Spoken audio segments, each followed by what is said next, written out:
Welcome to GEBC Conscious Book Reading, and as you know, we are doing Keys to Unlocking the Inner Power, and let's talk today about keys to manifestation, the dream world, and karma. These are the three chapters we are covering in Ms. Larsen's book, Keys to Unlocking the Inner Power, chapters 10, 11, and 12. And I have to say that I truly enjoy reading these chapters here. Can't wait till we talk about karma. I think that was a very enlightening chapter. Definitely. Would you say so? Definitely. Yes. But let's talk first of all about manifestation. Keys to and the elements of manifestation. If I would summarize this chapter, it really is about teaching us that we are the co-creators of our life experience. Absolutely. We are co-creators of that. And that can be, well, I don't want to say it's a good or bad thing. Let me just say that is something that we need to be responsible for. The life that we have created.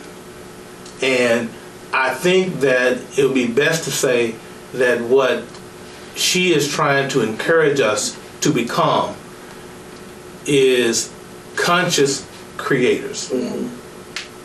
Wouldn't you say so? Absolutely. Conscious creators. To know how to consciously, with awareness that is, create the life that you want, and also to take responsibility for the creation of life that we have created, shall I say, and to undo it or to take responsibility for it, and then to know how to change it.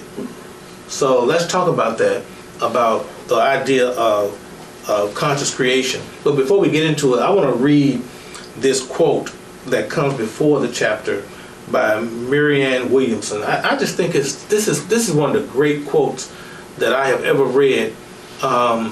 It was spoken by Nelson Mandela, and often people think that he's the one that originally said it, but it really is the spiritual teacher by the name of Marianne Williamson. It says, "Our deepest fear is not that we are inadequate. Our deepest fear is that we are powerful beyond measure. It is our light, not our darkness, that frightens us, that most frightens us. We ask ourselves, who am I to be brilliant, gorgeous, talented, and fabulous? Actually, who are you not to be?" Now, to me, that's a great statement. It's a great statement. Our deepest fear is not that we are inadequate. Our deepest fear is that we are powerful. We are conscious creators. And I think many times we create unconsciously. Let's talk about this for a minute before we go further. When you read that statement and when you read this chapter on the elements of manifestation, what were some of the thoughts and insights that you gained? Just simply you basically, whether you're conscious of it or not, create your own reality through your desires, your thoughts, your intention. Those types of things, shape basically what happens to you. Shape what's going on in your life. Your inner world is your outer world, basically. Yeah. So that's pretty much what my insight was, my bottom line on this chapter. And I think, it just speaks volumes about how we should conduct ourselves and how we should try to better control our emotions. When you hear that said, that you are a creator of your existence, that you created the life that you're living, how does that make you feel to take responsibility for whatever it is that you are experiencing in life, that you created this stream of reality? Well, like you said, it makes you want to own up to your own decisions, your own thoughts. It makes you want to take responsibility for what you do and what you say. You ultimately decide what's happening. Does it frighten you? In a way, it is. It's kind of frightening because things happen every day in your life that try to govern your emotions. And to know that it's up to you to control it. You know, it sounds easy, but it's not, considering the life, the world that we live in. You know. Do you think that the average person, any of y'all got that, just Freddie, but do you think the average person really is vibing with that I created this experience? Or you think the average person likes to think that, hey, it's your fault why I'm not where I want to be? They're not vibing with it. I can truly say, when you first spoke about this a couple of years ago in a Bible study, and I said, now it's nowhere in the world that I want to be sick. Now how can I, but then when I started saying, okay, well, let me focus more on being well. Mm-hmm. Let me focus more on positive than, like, kind of what we spoke about last week. Mm-hmm. Let me speak more on being the person that I want to be, or the person that I dream to be, or just looking at somebody else that seem like they're doing well. Let me focus on that versus focusing on being sick. People don't look at, well, no, I can't control my life. I can't change this, and I can't. If I'm sick, it's because I'm just sick. I didn't cause myself to be. But when I started looking at it, well, I still won't agree that I caused myself to be sick, but I feel like I can cause myself to be well. Okay, I want to be well, so I feel like more I focus on that, because I guess unconsciously you are making yourself sick. I think when we get into the part about karma, that part that you don't want to accept might become more clear. Yeah. But the fact of what you just said about, okay, I may not like the idea that I'm in a condition of sickness, but I can do something to be well. Yeah. Mm-hmm. What are your thoughts on this particular aspect, Shelley? I think the most important part to me in this chapter was the difference that she was talking about in desire and intention. Okay, go ahead, say something about that. And the fact that I think most people don't realize the strength of their desires, and you don't realize the strength of your desires, even though your intentions may be good. That's what people say. You have good intentions, but your desires, that a lot of times people don't pay any attention to, overpower that. Yeah. And I think we talked about that one time before, if not for book club, but during Bible study, when we were talking about the fact of how people suppress their desires, and then usually it comes out, like some of these senators and government officials who have been caught, in these scandalous situations, and but yet they were on the forefronts fighting against prostitution and drug use and all this kind of things. But behind the scenes, those were their desires. Those were the things that they were engaging in, and they overtook them in a personal realm. While on the surface, their intentions may have been to, let me get rid of prostitution, then it won't hurt me. Then I won't have to give into it if I can get rid of it on the surface. Is desire a bad thing? No. To be filled with desire. It depends on what the desire is. Well, yeah. Because if you desire to rule or be in power, you'll step on anybody to achieve that power. So it depends on what in my opinion, it depends on what that desire is. You could desire to take someone's spot, so you sabotage everything that they have in place in order to and then you step up and do the things that seemingly they're not doing, but you set that emotion, you desire to hurt them.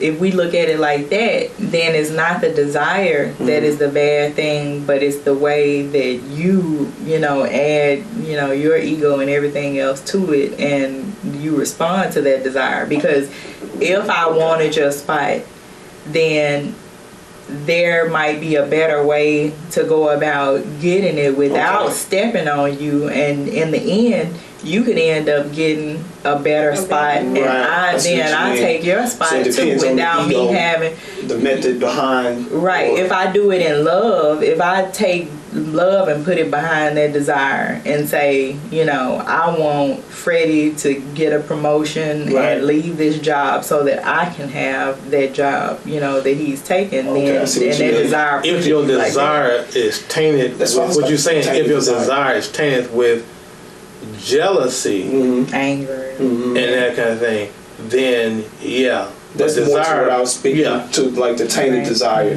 yeah, Right. and therefore your desire may not necessarily be to have that spot. Your desire may be Just to take something away take something from you, Because- from you. Right, out of malice or Right. right. Right.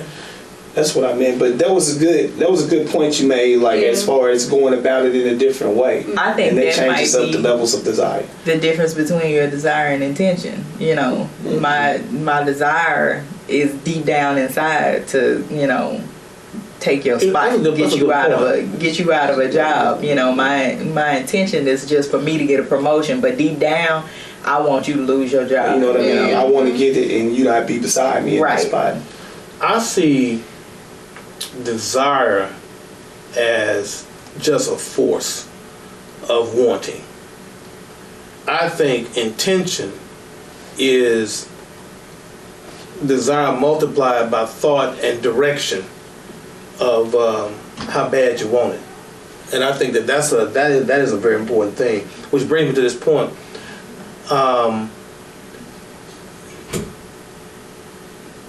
What do you really want? What do you really want? And how bad do you really want it? You know, I think that sometimes, like, you know, I know it's like in the Bible sometimes, particularly in the stories about Jesus, he would go to people, come and say, you know, I got this problem, you know, one foot longer than another, one leg longer than another, some kind of problem or whatever, I don't know. And then Jesus would say, you know, do you want to be well? Right. And I see a lot of people say things like, well, you know, I want to be rich. You know, I want to pay my bills. I don't want to be sick. But the question is, how focused are you? How bad do you Yeah. want it? And how bad do you really want that? Because speaking on that,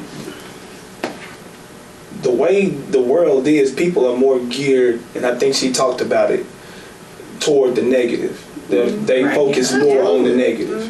You know, and you know, to wake up and realize your everyday blessings is harder to because there's so much negativity in the world.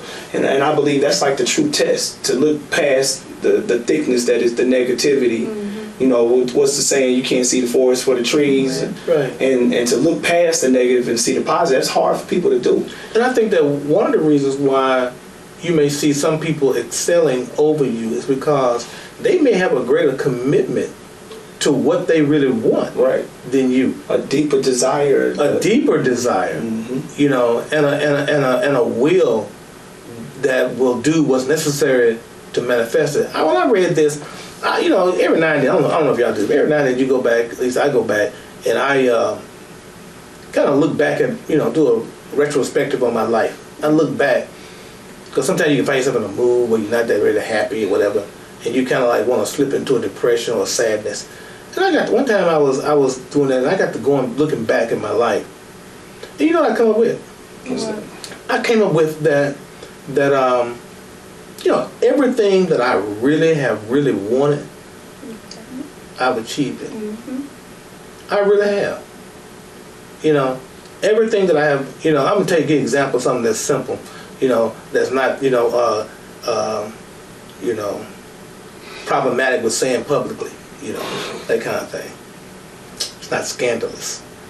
But I remember one time when I was just kind of getting started in conscious studies, I wanted a DVD collection of conscious movies. And I remember when I, you know, only had one or two. But I said, you know what, I really want to get as many DVDs of conscious movies, seminars, you know, lectures, things like that.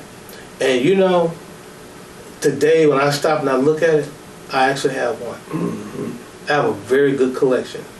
of various DVDs, and I'm still collecting. And to me, I'm just saying that I made that intention, I made that desire, I spoke that desire into reality, you know, and it happened, and it actually happened. So I really do personally believe, and I'm actually beginning to challenge myself now with some financial challenges and some other things that I really want and everything. And I really believe, know by experience, that if I stay on it consistently enough, focus on it consistently enough, I will achieve it. And I like some of the things that she talked about in this book about 3 key elements to manifesting what you want. And they're like 3 M's. For me, I put it like 3 M's. She talked about mudra, mantra, and what's the third? Mandala. Mudra, mantra, mandala. In other words, thought, speech, action. Or action, speech, in the way, action, speak, thoughts. Either way it go. Yeah. You know, and when you stop and think about it, that's how we really create our reality. To pay attention to my desire, number one, to recognize my desire, and then watch what I think, pay attention to what my thoughts are about that desire. You know, how do you feed that thought? How do you speak that thought? Do you speak it? Then the words, you know, speaking that into existence. You know, speaking that into existence with the right speech. You know, and then finally, you know, you think about the actions, then personal investment of your life energy, your chi, your breath, how you breathe, and that, you know, do you feel that desire? Do you take energy from that desire by depression or you know, fear or whatever? That to me spoke a lot. Okay, I guess we can go back and define this stuff. Okay, what is a mudra? Mudra is like a kind of an action. Everything starts in the thought world, and thoughts become things. Like The Secret, thoughts become things. So it begins in the thought world. So I believe that the key, what I think I hear her saying, the key to moving something from the thought world into a thought form, into a physical reality, begins with the quality of thought. The quality of thought. We can call that the mandala. You know, where you begin to repeat the phrase, or you begin to, what's a mandala? That's like a mandala is like I wish I had one with me right now. It's like a pattern, a symbol, or a sigil. You know, and one of the things I really like what Dr. Gibson does, he gives us these mandalas, these sigils, and they are sigils for health. I think one is called the Black Cross, or symbols for health, and we have these various sigils that we get. And what they do is kind of like it speaks to your higher mind, and then you have the mantra. You know, the mantra. I mean, how often do you say the thing that you want to manifest? How often do you say it? How often do you think about it? How often do you say it? You know, what's the first thing you say when you get up in the morning? Man, these people ain't doing me right. Man, I don't have enough money. Man, I'm never going to get enough money. And all that does is take energy out of the desire. A desire is like, I think Esther Hicks says, it's like a rocket. She called it a rocket ship of desire. The Abraham series, the rocket ship of desire. And you know, you think about it, for a rocket to go from Earth to the moon, it has to break the Earth's gravitational force. So it has to have a force, and that's desire. And then, you know, so you gotta have enough force to say, I intend to have this. You know, one of the things that I have found, let's say y'all respond to this. One of the things that I have found is a statement that said, I got it off television too, from a television preacher. And when it first said it, you know, I thought it was crazy, but then as I thought about it more and more, it made a lot of sense. He says, confess this, I'll never be broke another day in my life. How that make y'all feel? Can you really say that? I'll never be broke another day in my life. Now, man, when you say that with conviction, and you really take that into your, as they say, your spirit man, into your soul, You know, that's a powerful mantra. It sure is. You know.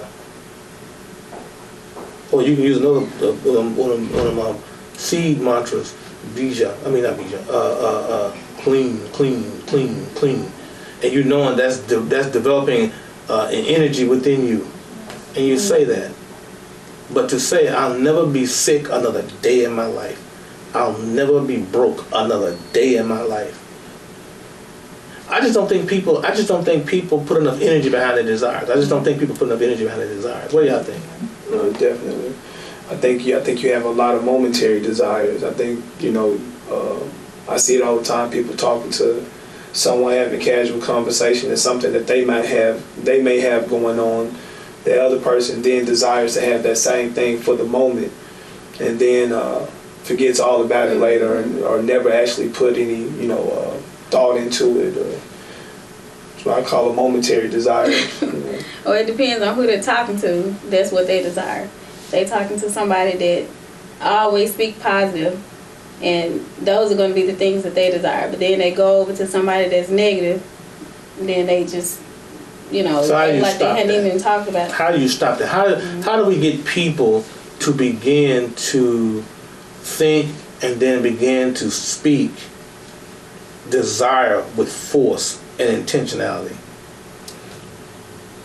How do you get a person to do that, and then even keep them from going back? You say backtracking. Well, I think that's what Kelly was saying in the book. With the mantra, the mudra, and the mandala. That you have to have a practice and something that you consistently do. You have something that you consistently look at. A consistent action or posture that you do and create, and you become focused. And that's where the intention comes in. You comes in with those practices. That's a big word. Focus. You're focusing on that desire, and because a lot of times I don't think those desires that those people are talking about leave them, and that's what drags us down. You still have those desires within you, whether they're a desire to do something that's helpful or hurtful to you. Those desires don't go anywhere, and if you don't take that time out and meditate and focus on them and address them, whether it's something positive that needs to push forward and it's gonna create this beautiful world for you, or it's something negative that may be dragging you down or holding you back or creating this block in you, you have to address it in some kind of way. And again, with saying that, that's what people focus on, that negative aspect of life all the time. So it would be difficult for them to desire something positive if all they're used to focusing on is the negative every day. So how do you get a person to go from negative to positive, from hurting themselves in life with the negative desires and thought process and patterns, and go to positive and now desire to be better, do better, and want better? I think that's the thing about this book as a whole, is that you can't just take one chapter and say, I'm going to do this one thing and I'm going to be fixed. It takes a focus. Because if you want to learn how to, manifest positive things in your life and stop focusing on the negative, then you first have to go back and learn how to recognize the negative and pull the positive out of it. Like the fact, I was talking to my kids last night. We were gonna go out to eat at this restaurant, and they were taking 10,000 years too long. I got Pine Bluffish, and I was like, we ain't staying here. We finna go home. We going home. Just gonna fix y'all something to eat, but. I told them, because I've been trying to help them through these things as I'm going through them. I'm like, let me show them a little something, so they're going to be way easier, So as I told them that, I was like, now what's the good part about us not going out to eat tonight? Nothing. And I told them, I said no, because we were gonna go and run some errands today. So I was like, we'll go and run these errands, and we'll have more choices of different places to go and get something to eat, and y'all can pick from one, and they were like, "Oh, yay!" Yeah. You know, Yeah. and so then it was, better. So you take that negative and you. See, I think the thing is, people sometimes, again, at least the people that occupy this city of life, their energy is people can find a lot of energy to put behind something that is negative. Right. Right. They can find a lot of Way energy, more. but when you talk about doing something that's going to be powerful, that's going to be life-changing or positive, they don't have enough energy to put behind it. Yeah. So we got to rob the negative things energy and commit that to the positive things energy. You know, and this is why I think that who you're around, the relationships you're around, the things you're hearing is a very important point. You know, I wonder sometimes, even for our church, I wonder sometimes, are we really collectively voicing our intentions, our desire for what we really want?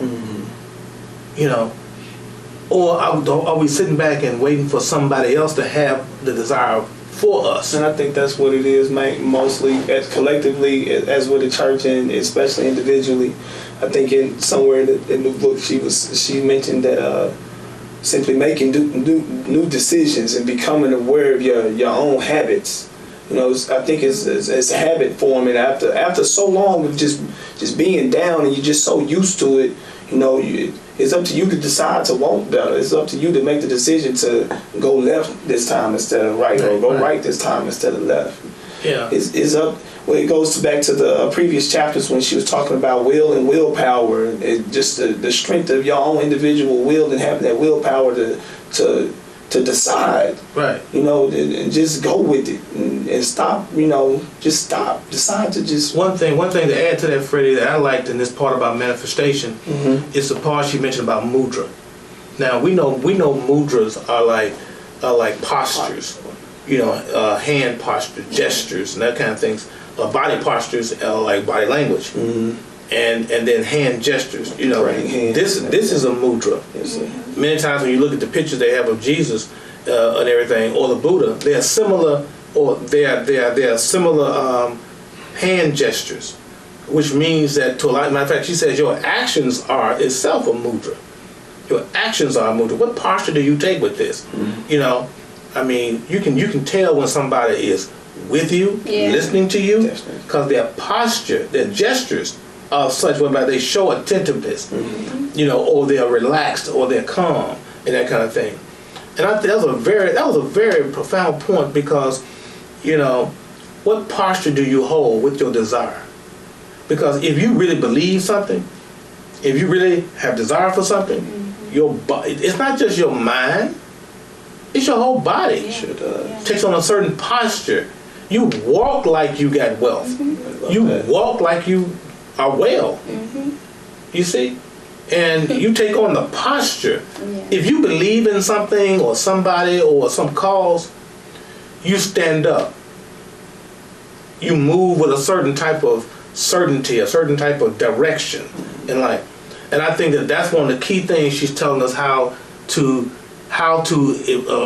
manifest, elements of how to manifest, you know, from your internal reality to your external reality. They have to be one. So you can't think something and don't say it, and you can't say it and don't do it.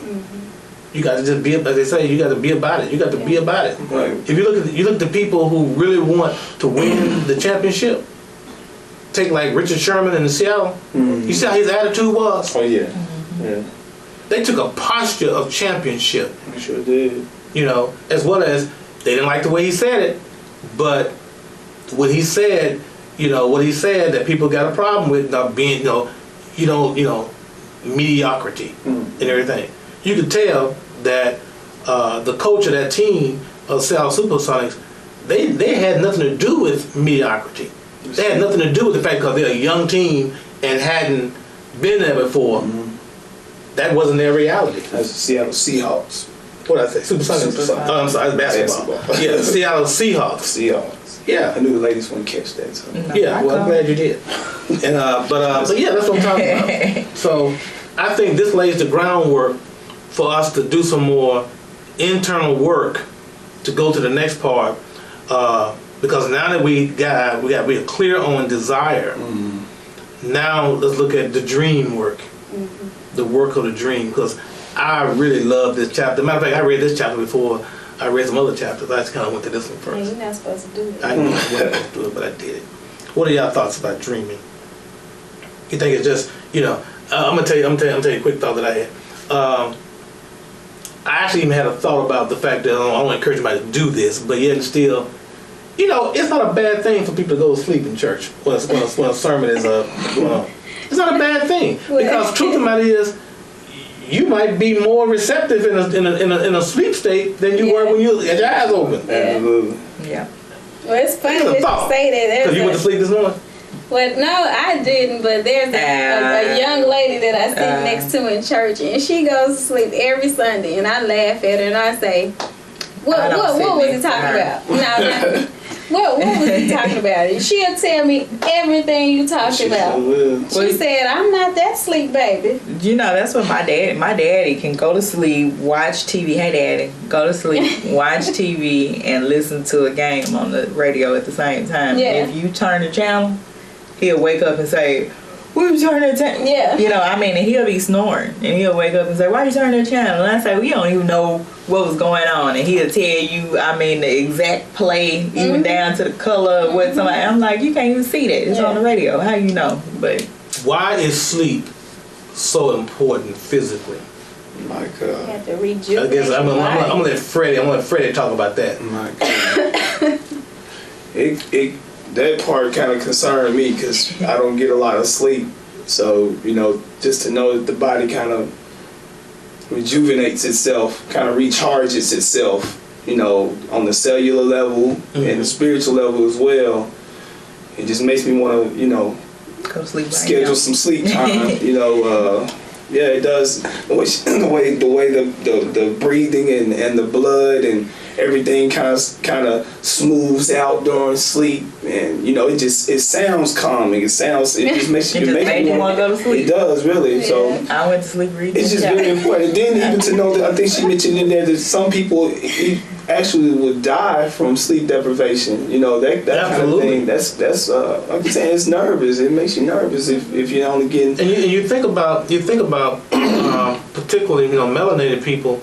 You really need darkness. Yeah. You need darkness. Yeah, absolutely. No, I was gonna say that when I talk about a lot of times when we did here at the church the 40-day mind fast soul feast, yeah. and we stopped watching TV and all this kind of stuff, and at that time we were studying about having electronic devices in your room and the effect especially that it has on women sleeping on those spring cooled beds and all that kind of stuff. And so it was around that time that I started unplugging stuff at night, and it's still, you got the electronics in the room, it's still supposed to be a problem, but unplugging things at night in your room. And the children, we used to sleep, if the air conditioner or a fan or something is on, then they'll sleep like for 20 years because that white noise, in the background. Or they had the habit of sleeping with the TV on. They had to have some noise in the house. If it was too quiet, they couldn't sleep. And during that time, we got to the point where we started cutting those things off and sleeping in complete silence, complete darkness. All night lights went off. It's just pitch black in the house now. And all you can hear is the miracle prayer or some other meditation. And I'm telling you, we wake up like this in the morning. Fresh. It's a total different thing. And I hate it when I have to go somewhere and sleep in the room with people, and they don't like sleeping in pitch blackness, and it's like light. They have lights on, and all this kind of stuff. I'm like, I sleep better when it's pitch black. My sleeping is deeper, is more. You wake up refreshed. You really feel like you've rested. I really think that's one of the major problems of the lack of creativity in the lives of people who are not resting. Resting is important. I think one of the major reasons why people, when they go to the hospital, they actually get well. you know, it's because there are two things you do when you go to the hospital. You get an IV with a saline solution, so you're not dehydrated, and you sleep. People really need to sleep, and to sleep well. To sleep. I believe that sleep and dreaming that go along in sleep is spiritual work. It's spiritual work. You know, sometimes, like they say, you need to sleep on that. And that's a true statement. Yeah. You need to sleep on that. You need to go into another realm. Go into the astral realm. You know. Unplug, man. Unplug from this world and plug into another world, because not only does your body need sleep and rest, your soul needs it. That's where your soul rejuvenates itself. Right. And I think that's one of the major problems. You look at a lot of people today, they're sleep deprived. It's going. And I actually think that, I know that a lot of times when a person is sleep deprived, they're not really mentally balanced. Oh, no. You know, and you can make bad decisions, you know, when you hadn't got a full night's sleep, you know, and you need to rest, close your eyes.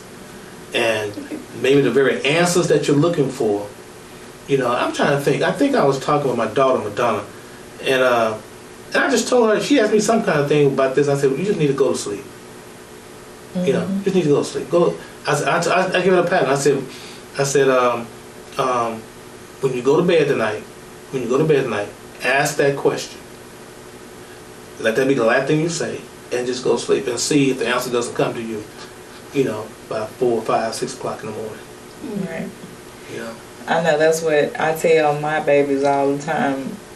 Jamie especially, every day. She hurts herself every day. And I tell her, like right before she goes to bed, she'll tell me, oh, my head hurts. And I tell her, go to sleep. It'll be better when you wake up. And most of the time, I'm just telling her that to go to bed. But I mean it. I mean, you know, because I know for me personally, whenever I start feeling under the weather, I know it's because I'm overworked. I'm overtired. And I'll take that day off and I don't do anything. I don't talk to anybody. I don't answer the phone. She sure don't. I just lock myself in my room and I lay there and I get better, and then I feel better the next day. Yeah. Anybody want to say anything about lucid dreaming? You know, and how oftentimes it's important to make a catalog or a journal of your dreams. You know. Yeah. I think, you know, I know all y'all know dreaming is my favorite thing. It's like I can't wait. Like if something come in my head like during the day, I'm like, oh, I want to go home and go to sleep so I can think about what I was just, you know, what I want to do. And but you know, it's like my favorite thing to wake up, you know, and write down these random, just nonsensical things that, you know, I may have dreamt about. And then somebody will say something to me, or something will come up later on in the day or the week or something like that, and I'll go back and I'll say, oh, yeah, that's what that was about, you know, and it'll kind of come back to me. Or I'll think back about it. A lot of people have a problem with remembering their dreams. How will they overcome that? Well, like Kelly said in the book, and if you all don't have the book, you should go get it by now. But if you don't have the book, then one of the things that she says to do is dream journaling. And so it's something that we talked about with our teenagers here, about keeping a piece of paper and a pencil by the bed and a little light by the bed, so that if you turn over and you wake up after you've had a dream, then you write it. You write down everything you can remember, even if the only thing you can remember is I was standing in a room. Just write that down, and as you do that every day, then you'll start remembering things. I think that's the kind of theme that Kelly is giving throughout this book. That just keep doing it, and even though it seems small, that you're sending a message to your higher self. Okay, I'm ready to do this. I'm ready to remember. And she was saying one thing that I hadn't heard before was write a circle on the paper. If you can't remember your dreams at night, and writing that circle sends an energy as well. If you can't remember your dream that day, and so that counts as you writing down your dream. And as you keep doing that and keep practicing that, then you will start to remember your dreams more. What is a lucid dream? And that one that you could, that you're active in, like you controlling, or you could. I want to speak on that. The most lucid dream I've ever had. I was a youngster, and it was a crazy dream. My brother and I were in this car cemetery, if you will. This is a scrap yard. It was cars, smashed cars, often see on TV, stacked on top of each other all over the place. It was like a maze. And we were going through this maze together, and you hear his chainsaw. Texas Chainsaw Massacre, I remember that movie. Mm-hmm. And Freddy Krueger was in that thing. Jason was in that thing. All the people we grew up watching as youngsters. And they in the dream? In the dream. Oh, okay. And my brother and I walking through this thing. I told you about this dream. And we're walking through this thing, and we're trying to run away from the sounds. Freddy in the dream would have that his claws scratching against metal. So we're running away from that sound, but then you get closer to the chainsaw sound, so we go in this other direction, and so all these things would come into us. So we come to the middle of the maze of cars. Now you have, you're looking down these dark alleyways between the cars. You don't know which way to go, and everybody started coming out of these. You had nowhere to go, right? Mm-hmm. I took over in the dream. I grabbed my brother. I looked straight up, and we just started to float away. It just straight floated away. I felt myself controlling. Did you know you was dreaming then? I knew I was dreaming. And the reason why I say I knew I was dreaming, because I had a similar dream the night before. And I was telling my grandmother and my uncle about it. And she asked me if I prayed before I went to sleep. Yes, I did. Of course I did, even though it's when I laid me down to sleep. Mm-hmm. But so when I had that dream the next night, same dream the next night, I was set on nothing happening to us in that dream. Yeah. So I flew us out of there. Mm-hmm. I flew us out of there, and that was the only way out. And like I said, I grabbed him. At that point where it was like nowhere to go, that's when I took over. And I looked straight up. I grabbed him and started to. I said, let's go. And we started to go. And it gives me a good feeling just to think about it right now, because that was the first and only time I've ever just taken control of a dream, or I can remember taking control of my dream. And I think that's when it's easiest for you to start lucid dreaming, is when it's a repetitive dream. Mm-hmm. Because you become more aware. I've been having this dream over and over again, and it makes you aware of it. So what do you do with it? What do you do with it? My dreams have. Do you interpret your dreams? I do, yeah. I mean, one of the things that Kelly says is if you have a dream that's repetitive, that's happening over and over again, and it's something that you need to, that is trying to draw attention to, or that you need to kind of focus on. What about people? Do you have references of books that you recommend when a person wants to be able to understand maybe what their dream may mean? A dream book. Do you know any? I don't know. I'm just asking. Do you know? I don't know any specific dream books. I will say this, and it's one thing that Kelly said, and I agree with. To me, is in the search. To me, once you start remembering your dreams and caring enough about what the meaning of your dream is to start looking for the answer, when you find it, you usually know. That's been my experience. Yeah. There have been different books that I have, and they're just books on, interpret your dreams, right. Just as simple as that. Or websites, that you can go to and say, what's the symbolic meaning of this or that. And to me, I'll read down that list and something will jump out and I'll say that's what it was. Right. Yeah. And let me ask you this. Do you often find that your dreams, whether they're lucid or not, that the dreams that you have relate to some event or a situation going on in your waking life? Not necessarily right at that moment. But do they often relate to something? Mm-hmm. Yeah. Okay. On that dream I had later on, I kind of figured that the dream was me being protective of my brother, because at the time we had an abusive stepfather. Oh. And Okay. and the thing about that's that dream And is he was that those terrified were of his all stepfather. those were all like childhood predators. Right. You know, Jason attacked people at summer camp. Mhm. Freddy Krueger was a child. That's good. You know, all of that. But Yeah. that's what So in when I other got words, older, I the abusive was a stepfather. Mm-hmm. The abusive stepfather became Freddy Krueger and Yeah. the Texas Yeah, and all Chainsaw of guy. this. He would in real life he was afraid of him. And whenever we had this grate on in the floor between our room and our parents' room, and whenever he was coming to our room or going to the restroom that was between the two rooms, you can hear that boom boom. It was like it's just that sound. How of that old were grate. you Boom, when I was boom.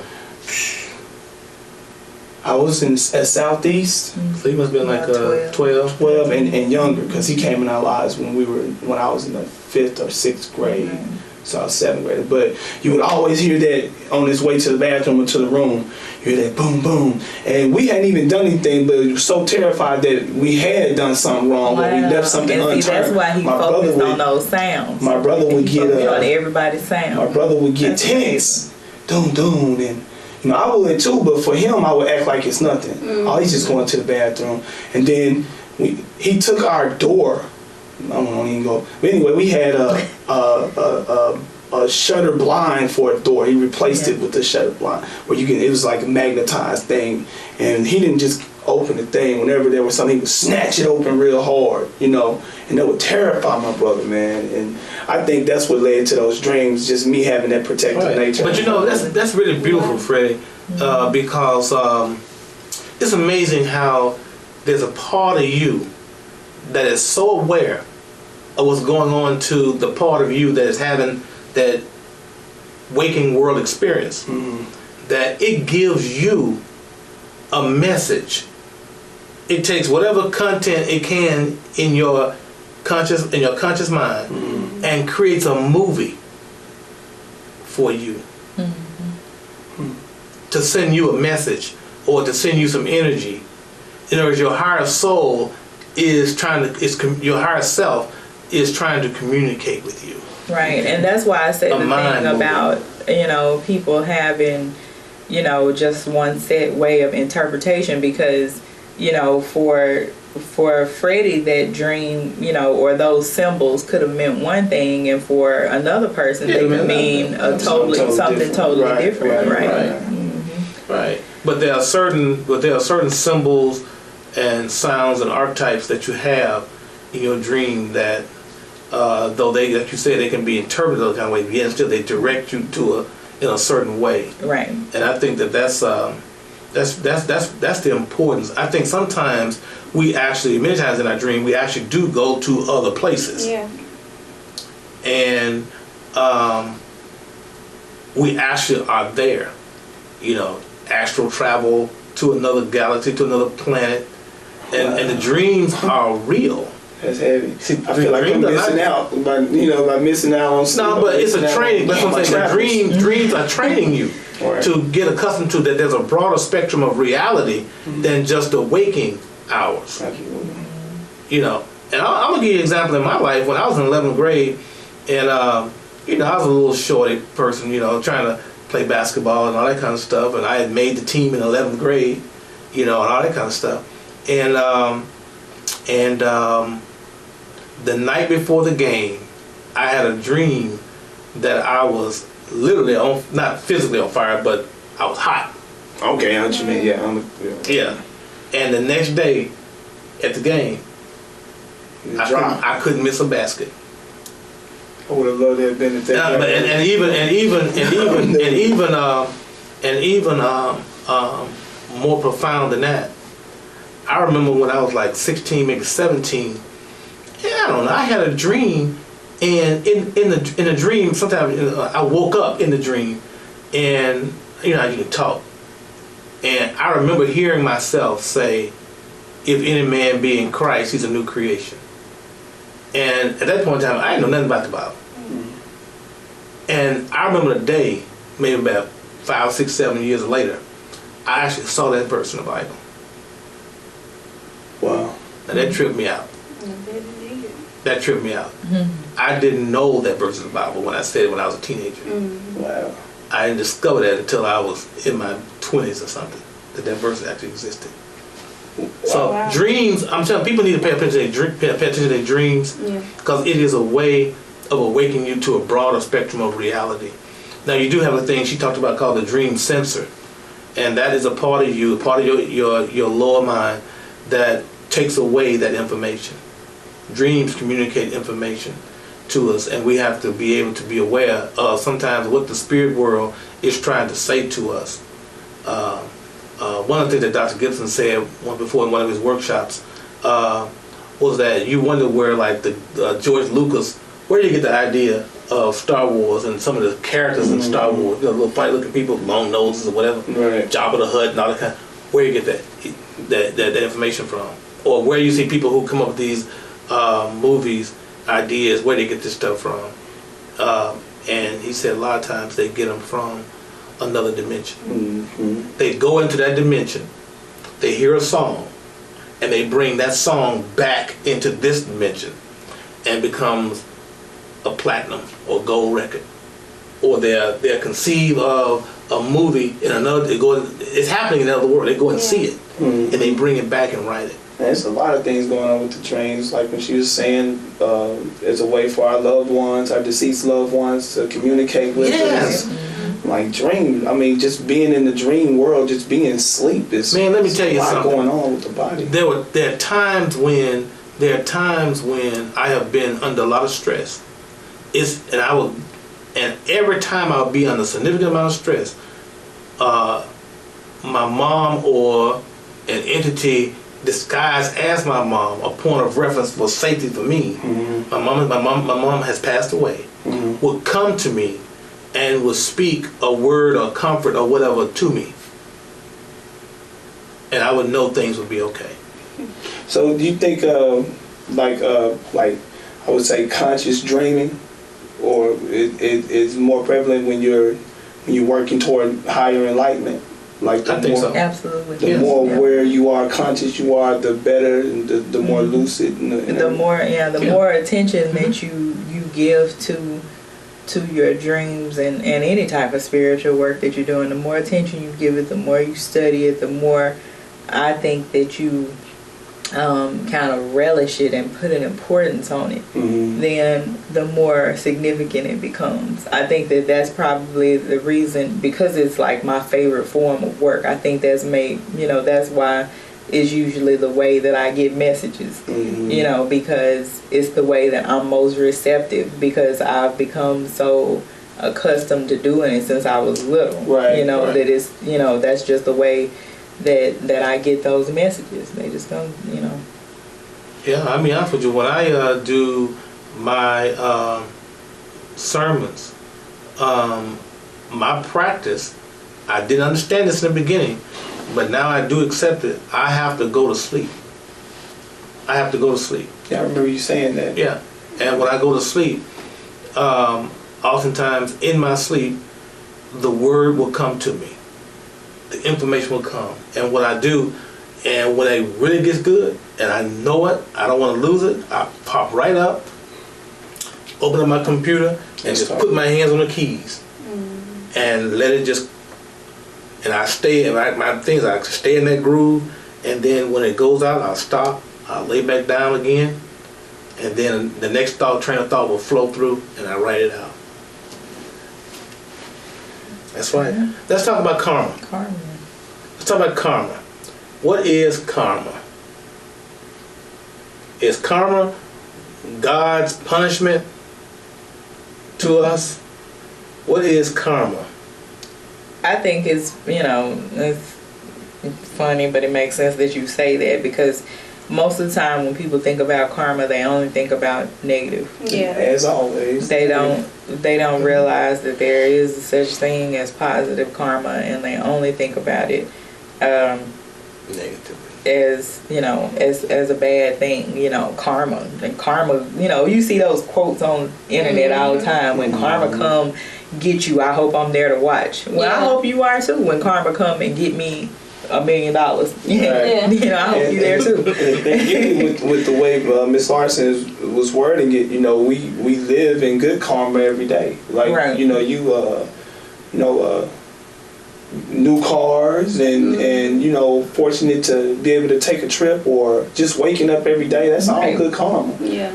right? I like to look at karma just simply as return action. Return action.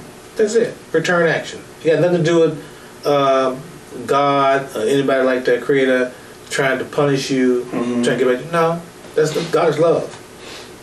And I think as conscious creators, we want and desire to have a feedback, a return on whatever we say, do, or think. It to give you a feedback. How else would you know that this particular action is profitable? It's not profitable if it's not for karma. Return action. Consequence. Whatever you sow, you reap. People, like what you just said about the karma, people look at it as you better be careful, man, because whatever you sow, you reap. Thank karma. goodness. Yeah, I said thank goodness, right? Yeah. Okay. because That's a different way of looking at it. because it's a feedback. Yeah, How else would you know this is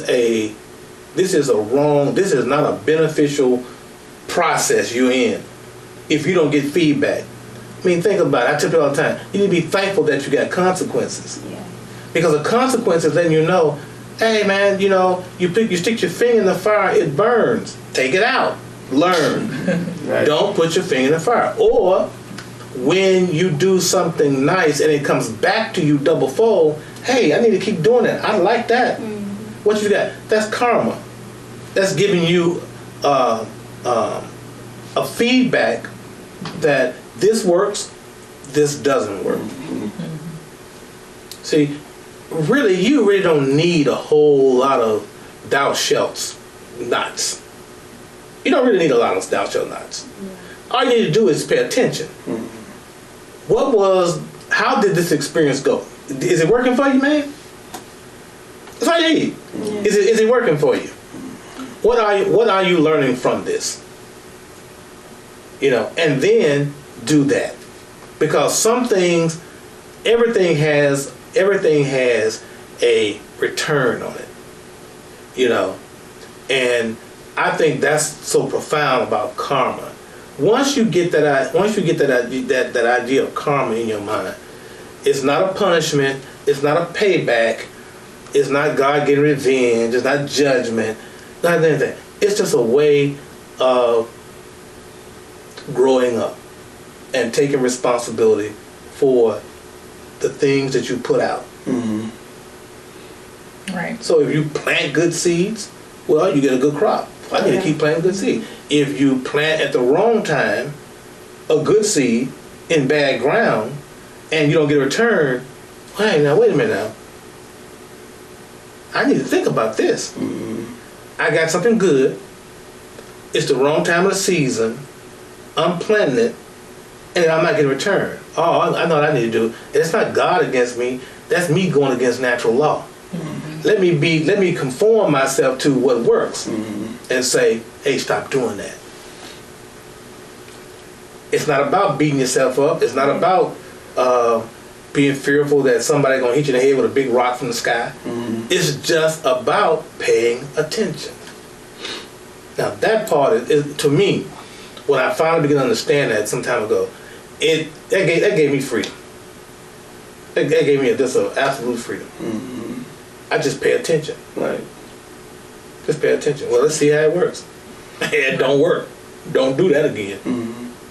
You know, I think the other part I like about this particular chapter on karma is karma and relationships. Yeah, one that's something for you. Yes, it was. Yeah, a lot of times,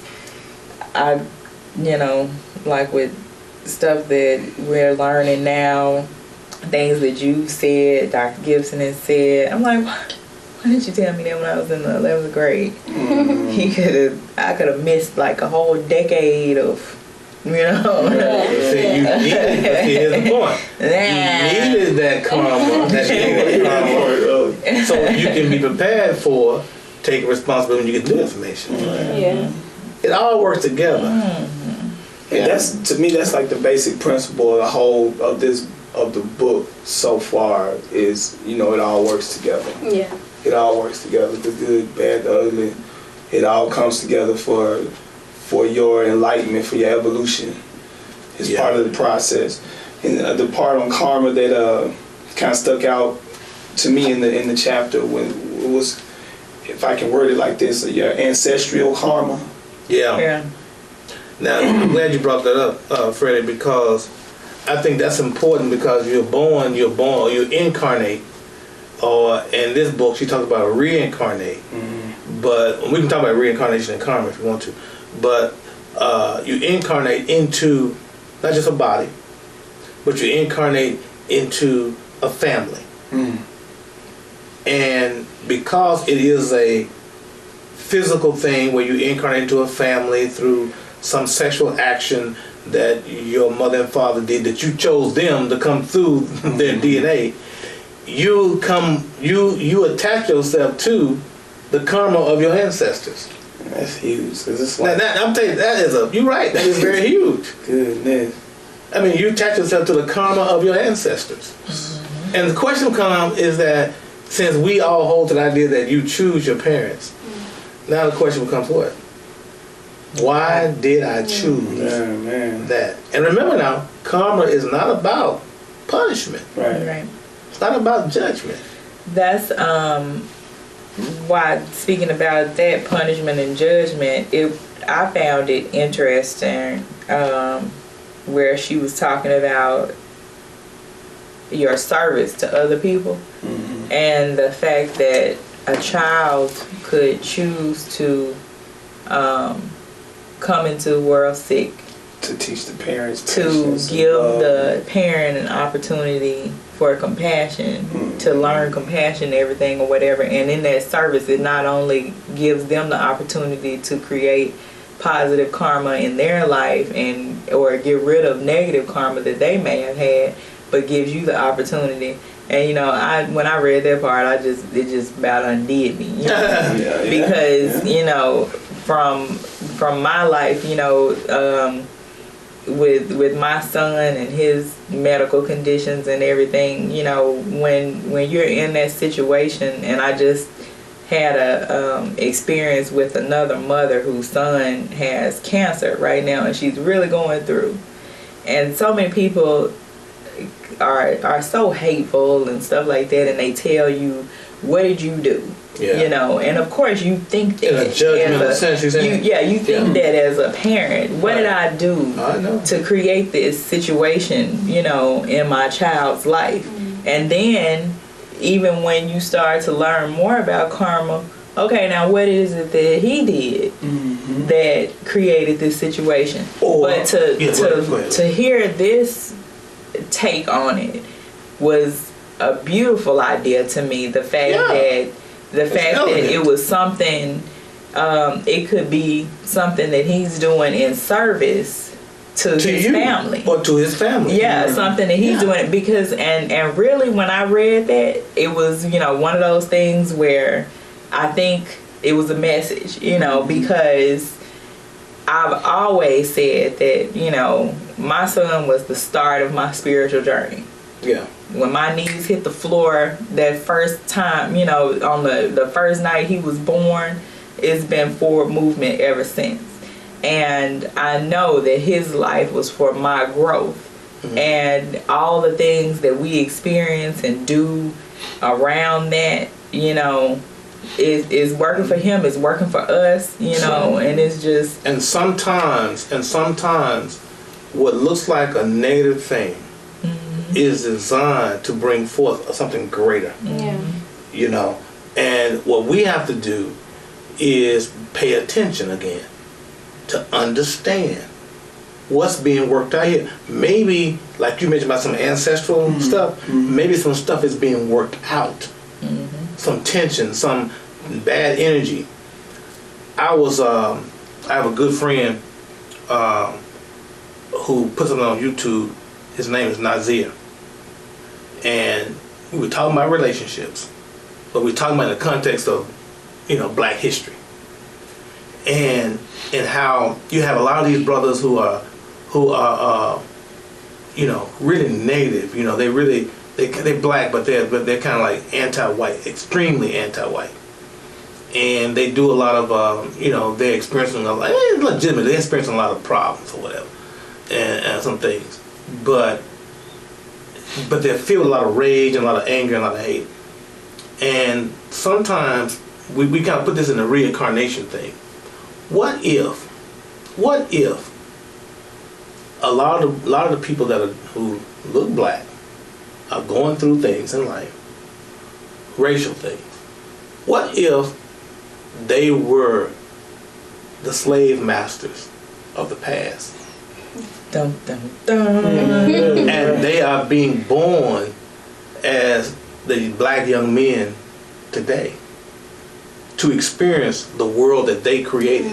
It's crazy. A lot of these Black Power folks they call. I'm just saying. I'm not saying that's true. I mean, it's an interesting concept. But I can tell you this. That's an interesting concept. But karma and reincarnation do kind of go together. That's and something. I'm not trying to tell anybody to believe in reincarnation or not. But the fact is, let's look at it this way.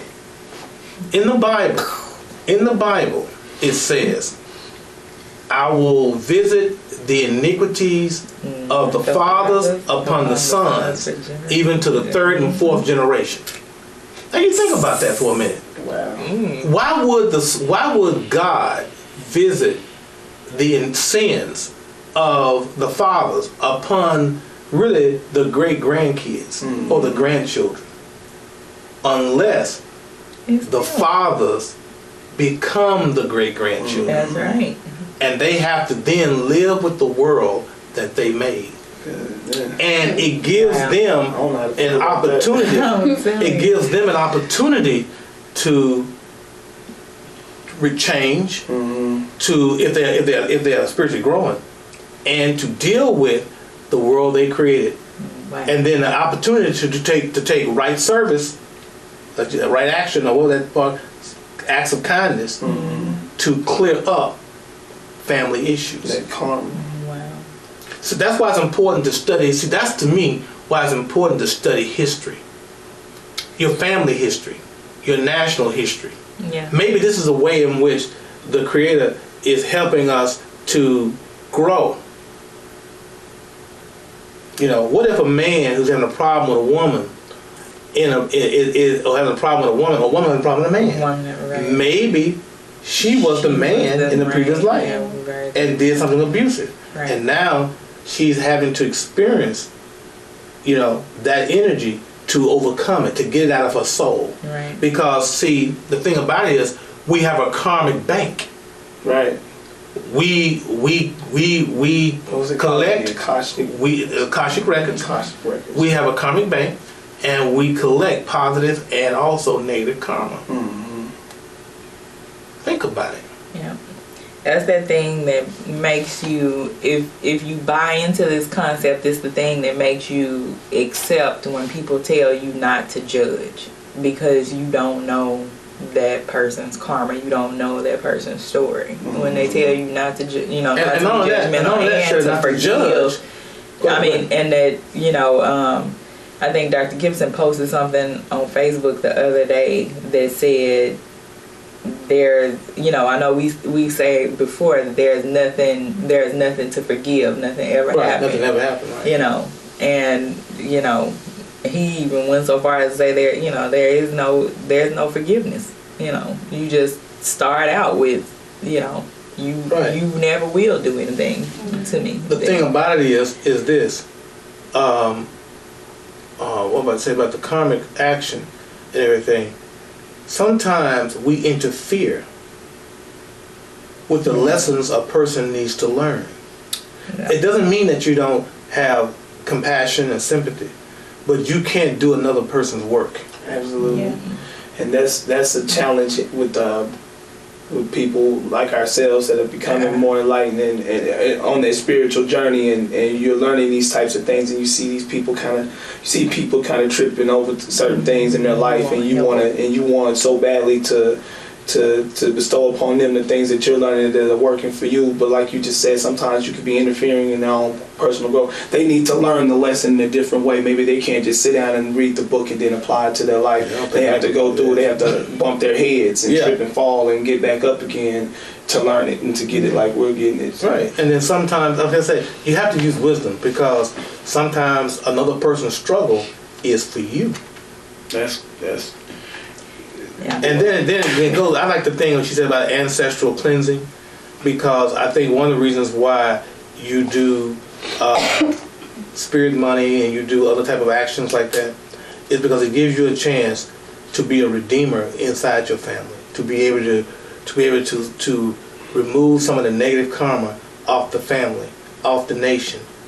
I think that to a large extent, that's what we see happening with people like Dr. King, Malcolm X, and the reason why you have a Barack Obama. I said because they did the cleansing work. They helped some of us move forward to overcome some of the blockage, emotional blockage we have as a nation, to bring forth a person like that. So, man, we could go so long into this. You know, it'll take us another 2-3 hours to even talk about it, because there's so much to talk about with your karma. So again, like Shelley said, I would encourage every one of you to get the book, Keys to Unlocking Your Inner Power. Yeah, go and read about karma. Go and read about keys to manifestation, and also the thing about dreams. You'll learn a whole lot. This has been a great conversation. I thank all of y'all for participating in this conversation with me today. And we will see you next time with more from Keys to Unlocking Your Inner Power.